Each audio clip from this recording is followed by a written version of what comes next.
কাশ্মীর হামলাকে কেন্দ্র করে তীব্র সংঘাতের পর যুদ্ধবিরতিতে সম্মত হয় পারমাণবিক শক্তিধর দুই দেশ ভারত ও পাকিস্তান। এবারের সংঘাতে পাকিস্তানের চেয়ে ভারতের ২২ গুণ বেশি ক্ষতি হয়েছে। এই যুদ্ধে প্রতি ঘণ্টায় $1 বিলিয়ন ক্ষতি হয়েছে। বার্তা সংস্থা রয়টার্স ও দ্য নিউজ ইন্টারন্যাশনালের প্রতিবেদনে বলা হয়েছে, ভারত পাকিস্তান সংঘাত শুধু যুদ্ধক্ষেত্রেই সীমাবদ্ধ ছিল না, তা কাঁপিয়ে দিয়েছে অর্থনীতি, বিনিয়োগ ও আকাশপথ। প্রতিবেদন অনুযায়ী পাকিস্তানের KSE 100 সূচক 4.1% কমে যাওয়ায় প্রায় $2.5 বিলিয়ন হারায়। পাকিস্তান সুপার লিগ বা PSL স্থগিত হওয়ায় $10 মিলিয়ন ক্ষতি হয় সম্প্রচার ও এ সম্পর্কিত খাত থেকে। আকাশপথ বন্ধ থাকায় বিমান খাতে $20 মিলিয়ন লোকসান হয়। সামরিক অভিযানে দৈনিক $25 মিলিয়ন, ড্রোন ও ক্ষেপণাস্ত্র ব্যবহারে খরচ হয় $300 মিলিয়ন।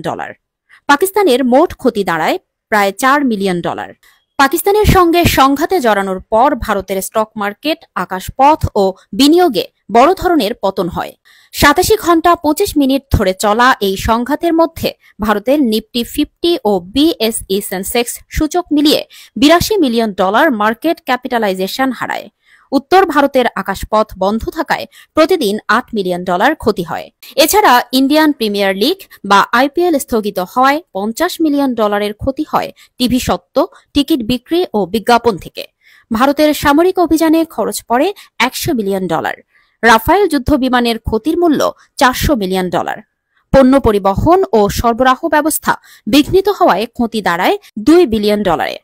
বিনিয়োগকারীদের আস্থা হারানো ও সরাসরি বৈদেশিক বিনিয়োগ কমার কারণে প্রতিবেশী দেশটির অর্থনীতিতে অতিরিক্ত প্রভাব পড়ে। সব মিলিয়ে ভারতের মোট ক্ষতির পরিমাণ দাঁড়ায় $83 বিলিয়ন। সেই হিসাবে এই সংঘাতে পাকিস্তানের চেয়ে ভারতের ক্ষতি হয়েছে প্রায় 20 গুণের বেশি।